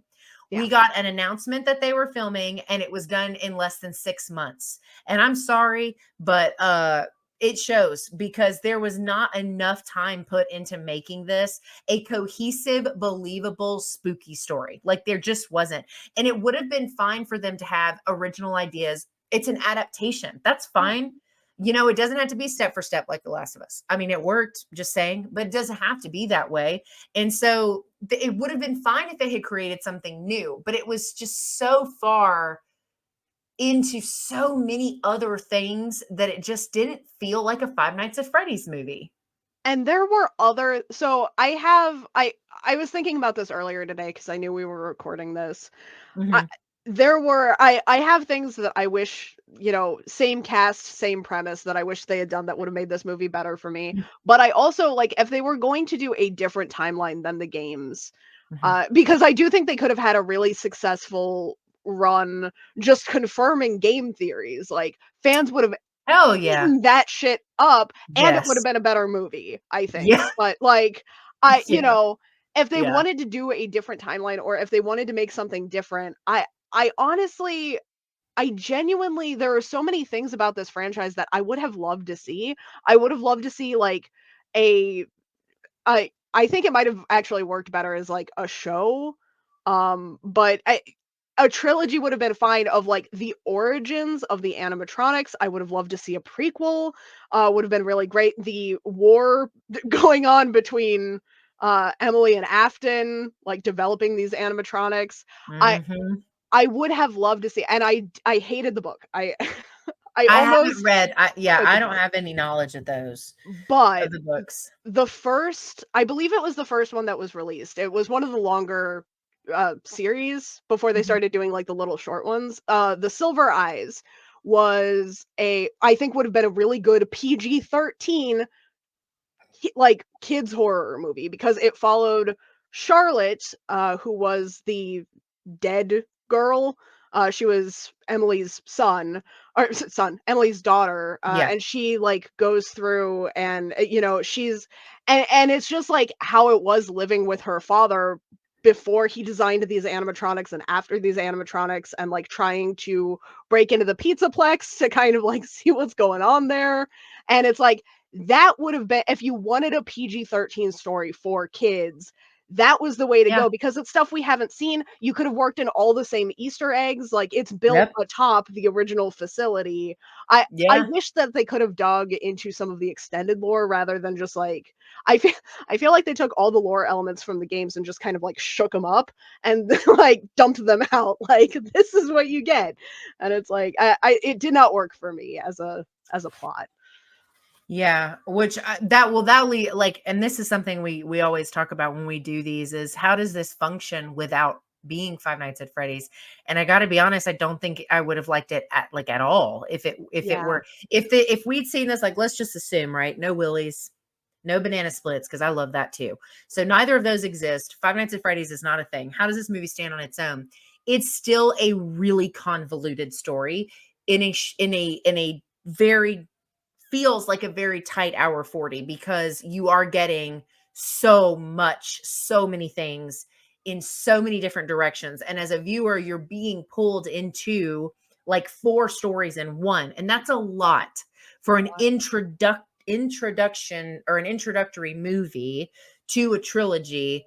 And that's without it being an adaptation at all. That's just on its own. I think I would have still been just as disappointed by the lack of gore, which they're like totally fine with people being upset about that. They're like, yeah, we're just going to keep doing that. And I'm like, um, and then, you know, all of those pieces of, again, it's a perfect story that makes no sense because there's too many pieces that are just right. And that makes it wrong. Like it's just not going to work.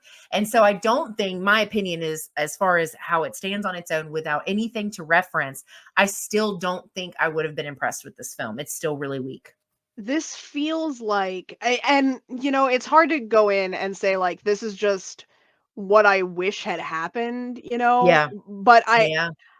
I think if I take the games out of it and it's like Hmm. what my impression of this movie would be as a standalone, it Hmm. feels like a sequel. Like, this feels like a late stage Nightmare on Elm Street, where we've gotten, like, a good scary installation, we've gotten a little Yeah. bit of character work, and now we have all these convoluted pieces where we're trying to put them all back together, but we Yeah, I never can got see those that. good installations. Like, Yeah. we never No, got I can a yeah. horror movie in the pizzeria, we never got, like, time with our characters, and what they're going through outside the pizzeria first. This just Mhm. kind of feels like that whole he's a dream demon because he made a deal with hell. And also his father was 100 different maniacs, even though one of them was actually just Robert England. And it's like, oh, okay, I guess. But like this whole movie had that energy where you're like, what? Oh, Freddie and Freddy. That's funny. Oh they no. they have the same kind of lore. But again, with Nightmare on Elm Street, like we had one movie where it was just like, here's what he is. That's what we're doing for Yeah. 90 minutes and it worked. Like, Yeah, and I think it's interesting because so one of the things that I feel like I look for when I watch horror, that I either A haven't seen, even if it's older, or if it's something newer, is how to make something truly unique. And the thing about the games, right, is that so many of them are so fucking unique. Like Sister Location is such a cool ass game. Even the pizza simulator, I mean the the pizzeria simulator, that's a mouthful, was really creative and really different. And that's the thing, is like all of them have something different and unique about them that made them fun to play, fun to watch, fun to revisit because they were so unique. And it yeah, would have been really cool to see some of those unique things put in play for a movie. Like it would have been cool for Mike to not only have been the son, but to have to go in and repair it, like repair things and work on things. And you get the creepy voices and you get the hiding scenes when like in Sister Location when whoever it is after him. And it's like all those things, it's like that stuff would have been really cool to see. Like to yeah, see some of those more unique concepts put into film and to see them on the screen. And it's just, I feel like it was such a missed opportunity to go this like totally wackadoo way of doing a story that like what 85% of it, it's like a different movie on with a few pieces from Five Nights at Freddy's. And it was I don't know. It just the nostalgia and the little Easter eggs, they weren't enough for me. Like I yeah. wanted the story to be something more than it was. And it was just, and at the same time, it was too much. It was like not enough, but it was just too much at the same time. I also like while we're talking about what it could have been, you were talking about styles of movies. I would have loved a rated R for adults horror movie that was Five Nights at Freddy's, but it was found footage. I would have loved those Oh, security tapes. Like, just give me those tapes. Like, that's what I that I and I think it would have been really hard to make that PG-13. I'm not gonna lie. I know that's why they didn't do it, but it's what mhm. I wanted. Like as an Would have been adult fan amazing. of this This franchise. crazy ass security camera of fucking Foxy hauling ass down the hall and Yeah. knocking down a door, and then you just see him. Sometimes Foxy's a girl later on, but I think in this one it's supposed to be a boy. But and he just like tears into somebody. Like, oh Yeah. my god, it would have been so fucking good. And especially because you had such great scenes where you're like switching cameras in the game, and then like randomly you'll get to one and they're this fucking close to the camera. Oh my god. Kat, I didn't even think about that. You've completely ruined my life now by I'm saying that. so sorry. That's such a great, I love And found that footage. That's such a I great know. idea. It's what I want, and I think it would have solved one of my other big issues with this is that, like, we were here because it's like we can see more of the animatronics. We saw too much of them, too much doing weird stuff, Doing like weird shit. Yeah. to the point that they're not scary in this one. And then even in scenes where they're supposed to be scary, it's like I think a big part of why this works is because it's like, I the average person doesn't spend as much time thinking about what the endoskeletons of these things would look like. But, you get this phone call, like, out of context, and it's like they're gonna shove you into a mascot, and you're gonna get shredded, and you're like, "I don't even know how that would work," and you're, like, scared, and I think found footage would have been a really good because it's like there are a lot of angles where you can see some of what's going on, but you still wouldn't have had to have that complete picture. It would be a lot about what's going on outside the frame of things, and it would have, I think, maintained that same like horror element of the game. And Yeah. we I didn't think get that's a that. great We didn't do idea. that. Oh my god. Yeah, I We think did that's a something great else. idea. Cause Yeah, I think and the thing is like, we were talking about the parts that were funny. And it's like, the FNAF games have humor in them. I mean, when Yeah. you get Oh that yeah. first phone call, he's like, "Oh, and by the way," like there's plenty of moments where you're like, "Oh shit!" Like, and then later some of the other games get a little more silly, like the simulator, where you're just it's not. I mean, there's some spooky parts in that, but there's a lot of also just silly fun time too. And I think that this does work, right, as like a horror comedy in essence, but like the humor in this was more of I cannot fucking believe this is happening right now, and not oh my god that's really clever and funny. You know what I mean? Like it Yeah. just didn't toe that line, and it ended up just being really silly to me. And I oh god, I don't know. And you're right. You're absolutely right though. I'm gonna see the rest of them. Yeah. That's I that's the thing is I don't I have very little interest in seeing the rest of them, but next year is gonna come around and they're gonna start advertising it, and I'm gonna watch it.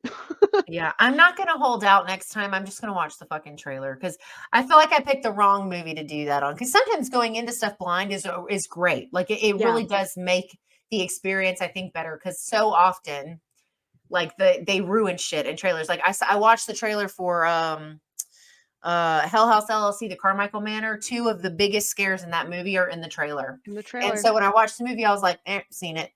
But anyway, so that was what I was trying to avoid. I wanted to go in not knowing what they looked like, not knowing what I was getting myself into. I didn't want to know any of the story. And in this instance, it wasn't helpful. It did not make the experience better. It made me feel like I wasted time running out of a theater just so I didn't see the 2-minute Yeah. trailer. But yeah. Oh, what was it I watched earl I don't think it was the FNAF trailer. There was another one earlier this year where it was like, "I'm so glad." Oh, Voyage of the Demeter. I haven't seen that yet. I'm so glad I saw the trailer for that one, and it's very like, I try to go into movies as blind as possible, Yeah. like, because, I've had so many movies ruined by either from setting expectations too high, like Scream 6, where they promised me Ghostface Cult, and then they didn't give me Ghostface Cult, they gave Yep. me nothing, and I was Yep. disappointed, or from Yep. spoiling stuff, like Hell Yeah. House LLC, and it's like, so I try Yeah. to avoid them like the plague, but sometimes I get wrapped up. I think if I had not seen the trailer for Voyage of the Demeter, I would have been devastated. The Okay. trailer paints a very accurate picture of what you're getting, and I think as long as you go in expecting that, it's a fine movie. But like I had Okay. leading up to the trailer, my hopes were really, really high for a Mhm. movie that just does not exist. And it's like I was and I so like when the FNAF trailer dropped, I watched it right away. I was like, I want to know what I'm getting into. Yeah. That was the smarter of the 2 because I'm telling you, it was very difficult being in the space that we both are in and not seeing anything about it. It was very hard.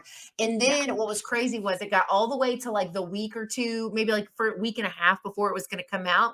And then it was like ads on Hulu, ads on. I'm like, motherfucker, I have made this whole time without seeing anything. And now I can literally not escape it. And so, but thankfully, I was quick to realize what it was, and I was like, it's like I just stopped watching it. But yeah, I don't know. This was hard. I wanted so much more from it. Willie's is by far Oh yeah. a superior, and I also think Banana Splits for anyone who's watching that has not seen that movie, that is superior to this. That was really good. That is It not is. PG-13 either, though. That's very rated R, but it's up there. I mean, it's not to me. Willie's is definitely quite a bit up, but I think that Banana Split was a closer to Willie's experience than this was as far as the kills and the setup and the just the insanity that it is. Oh, you know what we didn't talk about? The cleaning montage. The cleaning mon This movie, I think, wanted to be Willy's Wonderland, and I think they knew. I don't think there's any reason they were like, "What if he just does a little bit of cleaning?" Like, for no reason. I genuinely think that they inserted that in there. I don't think anyone was playing Five Nights unless if the only game that you have ever played in this franchise is Pizzeria Simulator, then you get a pass. But I don't think Sure. anyone else was like playing Five Nights at Freddy's and looking at these sets and being like, a cleaning montage would be cool. Like that has not seen Willy's Wonderland. I he started cleaning and I had to pause the movie because I was like, I want to go watch Willy's so bad.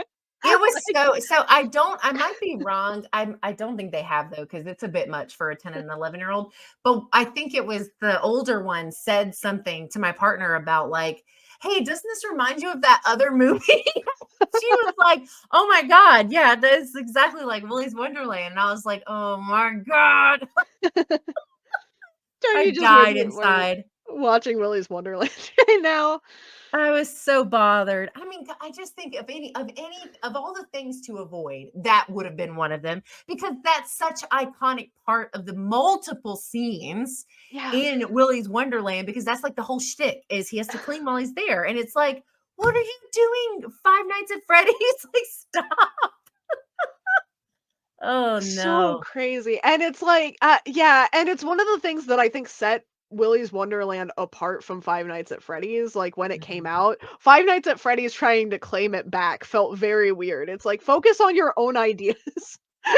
Don't give us I don't want to watch Josh Hutcherson clean. He's not Nick Cage. I like It doesn't just work. It doesn't work in that environment because the situation is security, not janitor. Like, it yeah. literally makes no fucking sense. And like they try to force it in there where it's like it's your fault that you left the door open and it's like this place wasn't clean to begin with. Like It already looked like that. what's he gonna do? Track more mud in? Like I don't I it's so dumb. Yeah. But then, they had to have it clean so that it looked nice when they built the The table fucking fort. fort. I thought about that too as we were talking about it. And So Vanessa frustrating. pisses me off. She's like, "Oh, let me just go get you some more blankets." I'm like, "Bitch, if you don't go do your job outside of this building, there could be somebody dying, a liquor store being robbed, fucking something, dude. Like, what are you doing?" Also, while we're Oh. talking about things, like this is the dumbest complaint that I've had about this movie, and I've had a lot of dumb complaints about this movie, but just like in things that made me laugh, that Mhm, took me out of the experience, that mhm. were way funnier than they had any right to be. I fucking lost it when and you know that it's building up to something. They eventually cycle back around and explain it, but Mhm. when there's that first shot, and Mike just has a poster above his head that says Nebraska, I fucking lost it. It's like this dude fucking loves Nebraska. What a great character trait. Like, and I immediately felt bad because it's like that something important is going to happen in Nebraska. We're probably going to see it 12 to 14 times in flashback, Oh, but no. 'Cause he takes it down and takes it to the pizzeria, right? Or is this yeah, yeah, he am I brings it with remembering him. correctly? And then And she then comments on it. yeah, I know she's like, I love the redecorating, and they try and like the camera pans around and there's that fucking Nebraska poster back. I was like, oh no, oh god. And I love that we had to watch him jump on his bed like a lunatic trying to get it off the ceiling. It was like, "What is go" And like at first, this was leading into a more serious complaint that I had that I can't believe it's taken this long to talk about in the episode. I think it speaks volumes about the danger level that he's in, that he can go in and his first thought isn't, I'm going to have to try to stay awake. It is, I'm going to take sleeping pills on the job in and an put unlocked headphones. door with all of the animatronics. Yeah, And it's with like, headphones on. Like, he literally like, first of all, even in comfortable environments, I never have both of my headphones on. I need to be spatially aware of everything that is going on around me at all times. Some of that is because I'm a female and that's embedded in me, but I feel like that's also just I would like to survive, right? Like that's just a yeah. survival instinct to me. So yes, exactly. He goes there, a place first of all that he's never but prior to this has never been to. It Nope, doesn't look like it's in a super great area, and it's then he not. takes the sleeping pills and puts the fucking headphones on. I thought the same thing. I was like, you are shitting me right now. Like, there's no way. And I had a really tough time getting over that because it's like he's clearly not scared. I can't be scared because he doesn't think he's in Yeah, danger. our Like I can't protagonist think doesn't he's give in a shit. Why danger. should I? Yeah. He's asleep. he's still talking to the animatronics in his dreams apparently, and also, like and then it it was, like, really easy to pick stuff apart after that because it's like, what if phone guy did call, like, 6 times? He wouldn't have noticed. Like, what if someone checks on him doing his job? What if, I don't know, there's a cop that's obsessed with this place that keeps doing, like, checkups on him, and he's just fucking asleep, you Oh know? my And they're like god. the aunt is so worried about paying people to get him fired, and it's like, he's just sleeping in his office, He's like gonna get fired eventually. Well, and then she shows him the pill bottle that she found. I'm like, "Oh my." Like, that was the detective work she spent time on. It was so bizarre. Like, so bad. he's like and then he says the iconic, "It's not what you think." Jesus Christ. That I do think that was my favorite, like, Vanessa moment where she called him out Oh, on the pills. on the Yeah. pill where not because she called him out on the pills, I think that was really dumb, but, like, where he's like, "It's not what you think," and she's like, "I think it's sleeping pills," and it's like, fair, like, Yeah. that What is else what it was there is. to think, really, right? But I You know, you it would know have been really funny if he had said he wasn't drugging children and bringing them and putting them in animatronics. That would see, that would have been good. if he had said something snarky that also related to her father, and then just to watch her on screen be like, But then she's such a fucking wild card, who knows how she would have reacted to that? She might have, like, arrested him or, like, and who that would knows? have been when we found out she was a fake cop. She just takes him back to the pizzeria. She duct tapes his hands together and tosses him into an outpost station. Or spoiler What the alert, hell? she's the one that's tying people to chairs and putting the fake mask on. Can you imagine being like, getting a call from your serial killer father and he's like, "Sweetie, I know you're doing your little police route right now, but would you come tie a man to this chair so Freddy can have his kill?"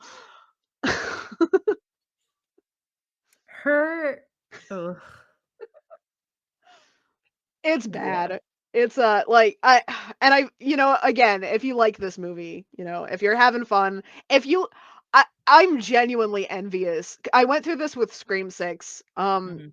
We were talking about it on Twitter recently too, where it was like, I was kind of calling out some of the bullshit in this movie, and someone was like, "Oh, well, you just didn't play the game, so you don't care about the Easter eggs." And it's like, I am perfectly like, first of all, I did play the games, and second of all, I'm perfectly capable of spotting Easter eggs and hating a movie. Look at Scream 6. Like, it was nothing but Scream 2 Easter eggs, and here I am thinking it was a bad film. Like, Yeah. uh, but it's kind of that same thing. It's like, you can't there has to be a plot going on behind the Easter eggs that's coherent Mhm. and good. And I wish I were the kind of person that could just be happy pointing at a screen and being like, "I recognize this," and that would be enough, but it's not. I'm not that kind of person. Well, and I think there are movies that have done that where they've put things in specific for the point for the moment, and have still been able to make a decent film Yeah, from things. And I think that where you're just like, oh, well, and then it's like it adds to the experience. But this just felt like it was just a lazy tactic to keep people engaged with a story that was not very engaging. And I no. hate it because I think that I with it being bad, like with it being with Jim Henson Studios Productions, whatever, I think that like it had like the right people doing that, right? Yeah. And then it had the casting for the most part. I mean, at least the two male leads I was very confident in. It had the setup to be something really unique and scary and fun at the same time, and it just went. And there's some moments, like not many, but like I said, that moment when Springtrap rocks around the corner and he's like hunched over, I was Yeah. in it. I was like, oh, this is wicked. This is going to be so good. And then it was like literally any little something I got, it was immediately snatched away by whatever they did right after that, and that part sucked. So Yeah. yeah, So we've talked more, I just kind of to start easing into like an exit here. We've yeah, talked a lot about the movie. The good points, few as they are. We talked about those. We talked about the bad. yeah. Um we really only skimmed the surface of the franchise. Did you like Do you wanna talk about your favorite game, favorite Yeah, animatronic, like, what you yeah, liked about the I just wanna end on a positive note, I guess. sure, I yeah, wanna yeah. get some good stuff in here. So I've only played 4 and 2 Okay. because I didn't know if I think we talked about this. I didn't know Five Nights at Freddy's existed until I watched Markiplier play the first one. Yeah. And then I was like, "Ooh." And then by that point I was like, "Oh, I'll just like putz around and I'll try the second one, see if it's even something I could do because I'm not very good at games like that." And I'm not. I'm still not very good at them. But yeah, and so I don't really those are and I've officially played some of Security Breach because my partner's kids really wanted me to try it and play it after we watched the movie last weekend. And so I did play some of that. And but I think so I've kind of like 2 favorites. I think like conceptually one of my favorites as far as something that I thought was just like a really unique was a really cool story. I thought had a bunch of shit going on. I really loved Sister Location. I think Sister Location is one of the most creative. Second to that would maybe be the pizzeria, but I really liked these specific elements in that one that I just thought were like I know I would not have been able to play that game because if I had tried, my anxiety level would have been through the fucking roof and I wouldn't have been able to play it. Because there's like, there's the when you get that, it's like towards the beginning of the game, you get into that little thing and they start opening it and you have to like Yeah. click and drag. What the fuck? That's so scary. I didn't even play it and I was like, absolutely not. I would have been so done with it at that point. I'd be like, I quit. So there's things in that one that I think are really good. The way the voices were really beautifully done. There were so many things going on, so many pieces of the story in that I thought was really good. Now because I've only played 2, but I could probably tell you this just from watching the other ones as well. My favorite to play is 4. 4 is fucking hard. 4 is not an Work hard. easy one. It's very difficult. I don't think I got through all 5 nights, and I definitely didn't go into 6, 7, or 8. I didn't go into any of those. But I really liked the game mechanics in it. I thought it was a fun, overwhelming experience because it's like you've got the 2 doors, you've got to check, the little grimy things in the back, and then you've got Foxy in the closet, and I thought all of that stuff was so really like so fun, and I just really liked that as far as like playing. And there's also something added to the fact that we've been watching these child killers, this child killer situation. So then to be playing as one, I think was Yeah. just like, ooh, like, ooh, what's gonna happen? Are we gonna be the one that gets seen? And so anyway, so those are kind of like my 2 favorites. I thought Sister Location was really creative, really cool from a story design and like the set pieces, the different scenes and the rooms and stuff and everything looked really good. And then my favorite to play was 4. And I would probably still feel that way even if I had played all of the other ones. Oh, Yeah. I've also played, I don't know, this is a fan made, but I think it counts. The Joy of Creation. Oh, yeah. That Joy of one was Creation was so fun, but also fun. very stressful. But I liked it because that was a little bit more free roam. So Yeah. it was like, you had the different rooms and there's like a different task for each room and you had to do different things based on the room. I thought that was fun. So that one was also really fun too. But anyway, but yeah. What about you? So I'm gonna I'm gonna start my favorite fan-made FNAF game because there were a lot of them that came There's out. a bunch. Yes. Um, and Joy of Creation is the best one that I've ever Mhm, played. My mhm. favorite one that I've ever played, there was an Android game that you could download onto your cell phone that was called Five Nights at Buddy Night, and it is Oh, I didn't play that one. it was as good as it sounds. You are playing as a security guard. You're playing as a little pixelated security guard No, who no. mans the cameras for an asylum on Christmas. And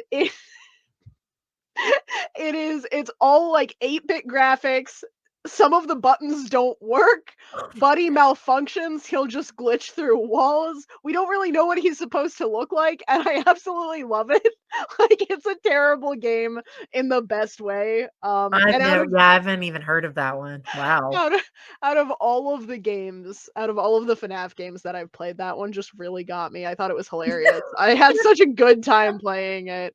Yeah. Um and it came out, like, right I think after 2, like, it was, like, peak FNAF time. Like, right when it was like, yeah, yeah. Yeah, where everyone was, like, so hyped, Mhm. and then this little mobile game drops called Five Nights at Buddy Night, and you're like, "Oh, no." I definitely am going to pay 99 cents to put this in my phone, and then it'll be there for life. Yeah. Um, Yeah. so dumb. But no, Joy of Creation was really good in terms of like quality fan-made games. I think they did Yes. a lot with the experience of FNAF. My favorite experience that I had playing FNAF, Mhm. I actually played the first one. My claim to fame is I played the demo before Markiplier. I was in on it fast. Yeah. I got a call from like my best friend's sibling who is just like, no context. I need you to play Five Nights at Freddy's. Like, stop what you're doing, go find it, play it now, now, now, go. And I was like, okay. Like, and that Yeah. was all the context I had, like, Yeah. because it just was not a huge. And I got the demo and I played it, and it was like, oh shit. And then I waited for Five Nights at Freddy's to Yeah. come out so I could play the whole thing. And it Yeah. was like going in so blind, it was Yeah. like, that was one of the best gaming experiences I'd ever had, Aw, because that's it's just awesome like, though. Yeah. Yeah. just, middle of the night, like, quit what you're doing, and then Yeah. I was tense and scared, and, 2, got, like, more stressful, and Yeah. it was still really good, but I felt like kind of the mechanics. I think just in terms of, like, replayability and Mhm. also, like, design, Pizzeria Simulator, I think, is my favorite. Yeah. I love That's it. a fun one. It's the funniest, um, which, like, sounds kinda goofy, which it is, and they have, like, these little comic skits and stuff that they're doing, and, Yeah, they because have that's all the these. one is that the one with the vampire drama? That's that one, right? Where you go home at night oh, no, that's Sister No, that's Location. Sister Location. Never mind, go ahead. But, like, it has all the, and then you're reading these lawsuits that are just absolutely Oh, yes, how ridiculous, many new and lawsuits every time you get to the end of it? Yeah. but then, like, it's intercut with, you have to do the audio checks for the salvage mechanics, and it's like, you'd be, That's like, so good. laughing yourself silly 1 minute, and then you'd be, like, back at the Oh, edge of yeah. your seat, like, "Did it move?"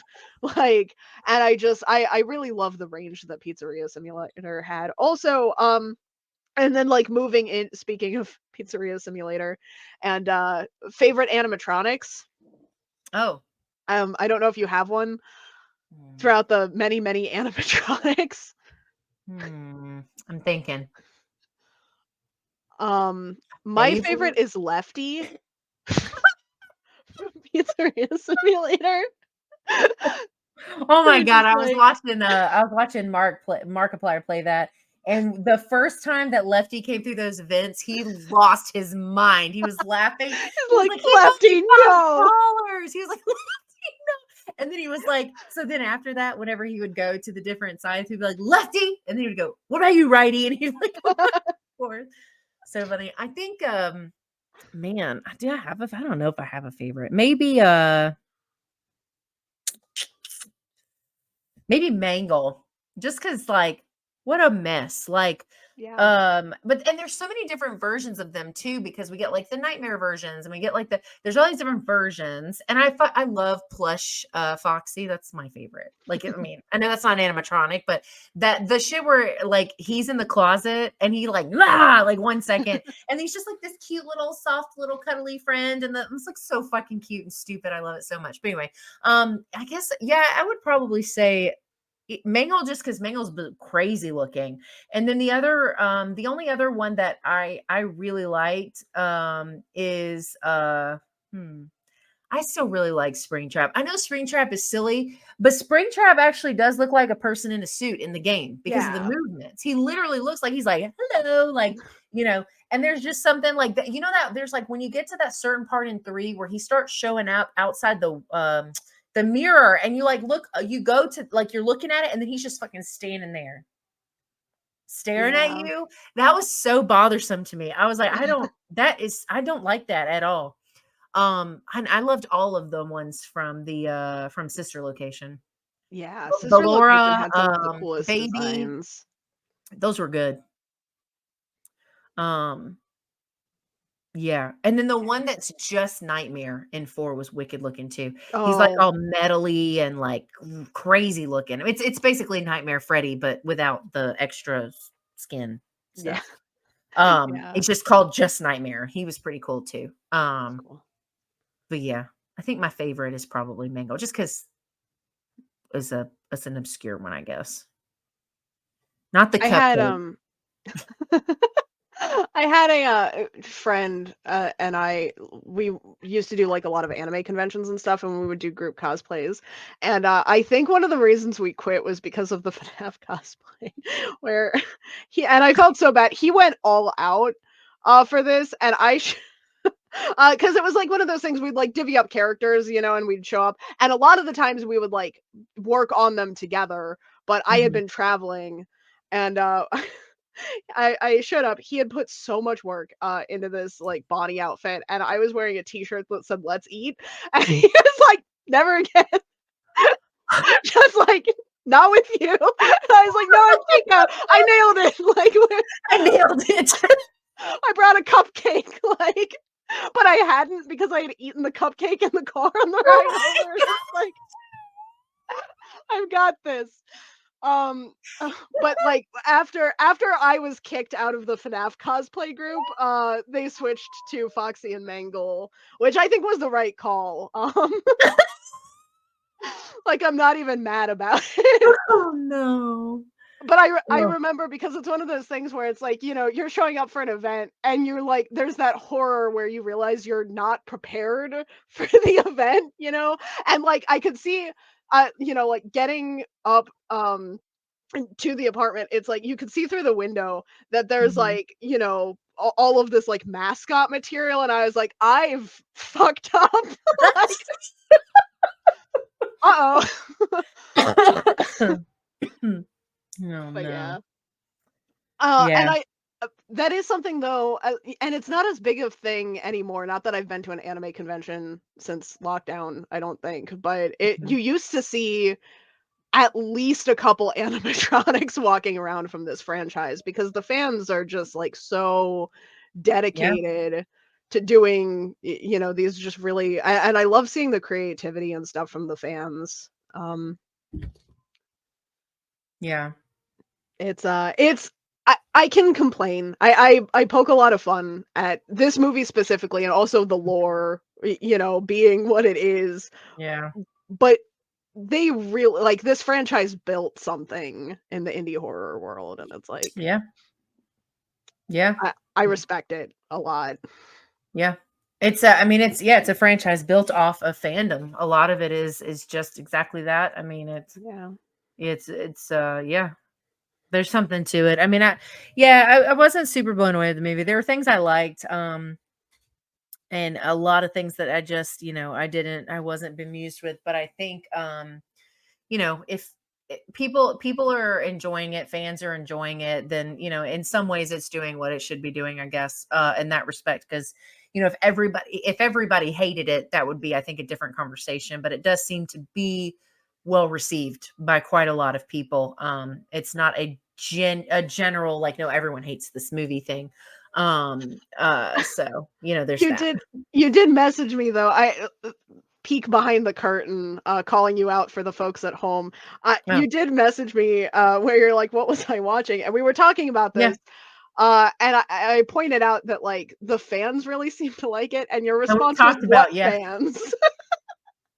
You didn't believe at first that people were defending this, which Yeah, because that was right before people started posting about it, and I started yeah. seeing more, and you said, because you were like, "No, like, the people, like, that are, like, diehard fans seem to be really liking this," and I was like, "Well, did you look at how old they are?" Because, like, I feel like that matters, but now I see, like, people that I follow, people, like, that are actually, like, that are really liking it, and then Tasha is guesting on, Scott's show for it.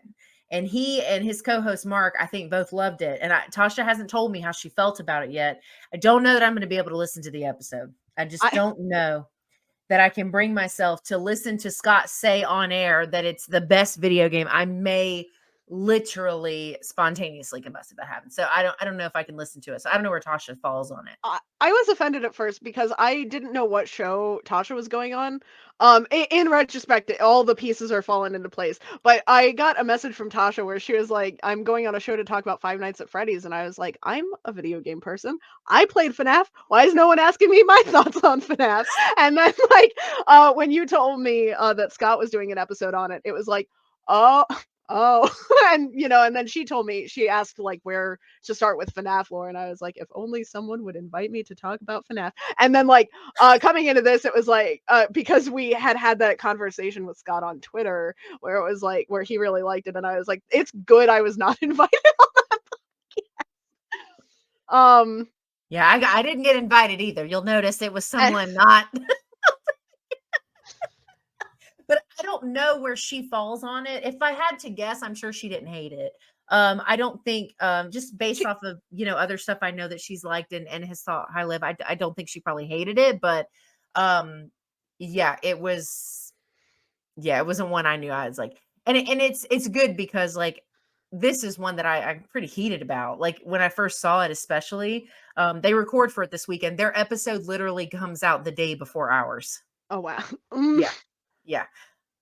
So their episode comes out Monday and ours will be Tuesday, the following day. And Can we take out an ad in their episode where it's like, listen to I know they're getting free whatever now because I'm talking about their like if you want to listen this to people not bitch about FNAF for 2 Yeah. hours, you can go check out the You Run podcast. They do horror movie reviews over there, and I'm pretty sure Scott, Mark, and Tasha probably all liked it. So, but yeah, she's going on there to talk about it. I don't know. Tasha's a big Willy's Wonderland fan though, so she might back us up on this. Good. I hope so. I hope so because it's not Scott. She's nicer than we are, but that's true. Yeah. But I think she'll take our side politely. Yeah, we'll be curious. I didn't do any of the interactive stuff for his show because their show is completely completely driven by fans. So it's like they do 3-word reviews, they do like all these things, and I'm not going to interact on any of those posts because I know that he's going to talk a bunch of shit, and I'm not ready to deal with it. So I just because they tore up, and I know you're going to make a face when I say this, and this will just be a to be continued conversation for later in the series. But when they covered Welcome to Raccoon City, I commented under 3-word review. I can't remember exactly what I said, but essentially, oh no, I said I couldn't get it into 3 words. And he was like, oh, you started out really good, but then you went on to say that it was such a great movie. And he's like, and I don't agree with that. So he tore apart my 3-word review on air. And I couldn't defend myself because I wasn't invited to the fucking episode, even though I'm a massive Resident Evil fan. And I was like, this motherfucker. I was like, how dare you tear apart my fucking comment when I'm not even there to defend it. But anyway, so I'm sure this will be very similar, so I'm not even going to interact on that. I'm not going to do it. Forget it.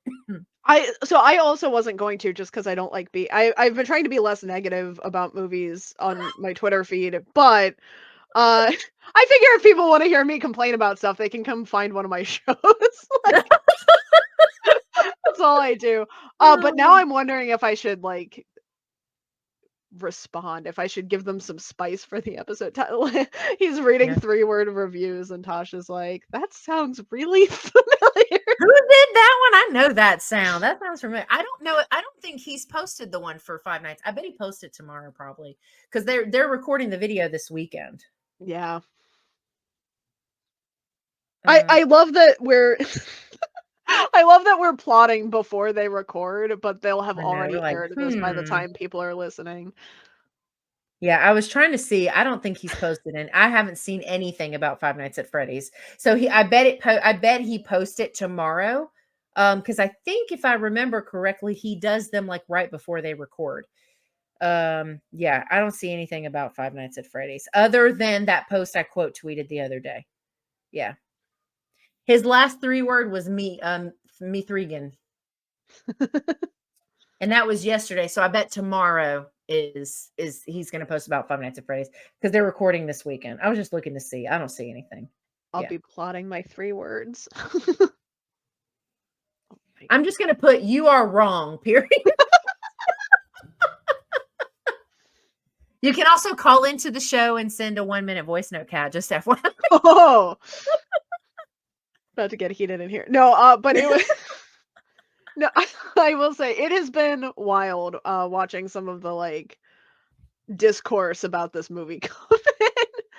I was so the friend that I borrowed the hoodie from before I switched to a Willy's Wonderland t-shirt, he was like he lent it to me, but he was like, "I'm going to see FNAF," like as he's handing it to me, he's like, "I'm Mhm. going to see FNAF tomorrow." And I was like, "Oh." And I'd already seen it at this point, and I'm like holding this, and he's like, "Is there anything I should know about FNAF tomorrow?" And I was like, "No." And then I got an angry message from him on the way home, and he's like, "You could have told me it was bad." It's like, Oh, "You get mad no. when I tell you stuff is bad." Like, but I really did think that we were gonna go to war over this, Yeah. 'cause he's such a FNAF You said fan. there was something about it that made you feel like I was gonna like it. Didn't you say that or something like that? I was worried, and it like, it was one of those things because I came out of this movie and I was like, "This was terrible," and then I looked Yeah. online and all of the fans are like, "This is great," and I was Yeah. like, so then I didn't know if I was wrong. I didn't Yeah. know like if Oh, this that's because right. You said that. Yeah. sometimes I just have really hot takes where everyone sees something that's wonderful and I don't get it. I can completely relate to that. A Yeah. and I was like, maybe this is one of those situations where I just hate fun, I guess, like, I didn't know what was going on, and then it was like but then you also had a very different experience because 'cause you're watching it, like, with people with kids that are, like, maybe more the target audience, and I was like, maybe if you go in, like, as a family to this, maybe Mhm. it's better, like, so, yeah, I was a little bit worried that I just was gonna be the Yeah. odd one out here. Yeah. No, I mean, I think my experience with it was great because it was a super meaningful moment because, I'm still I'm still very new to being around these kids and building a relationship with them. So these moments where they wanted to share their game with me after, like all of that stuff was super meaningful. The experience itself, I will always have a positive, feeling of warmth towards. But what I wanted, I 100% did not get. And people can get pissed off if they want to, but I wanted Willy's Wonderland, but I wanted it in the FNAF world. That's what I wanted. And I Yeah. already knew with PG-13 rating I wasn't going to get it. So I just, I was trying to make the best of it. And I it's so because I think so far, on all the episodes that you and I have done so far, we have been pretty much on the same page. I But think I so. know two, specifically one, that we will not be on the same page. Yeah, So it there's would have one been that's funny coming if up this had that's been gonna be a one problem. where we were. Those are gonna be long episodes, but that's okay. But like we really have been on the same page for most of these so far, and so Um, when I got to the fort scene, as I'm getting ready to text you, I was like, There's no way that she thinks this is great." Like, I had a feeling when I got to that scene, I was like, "There's no way, no way."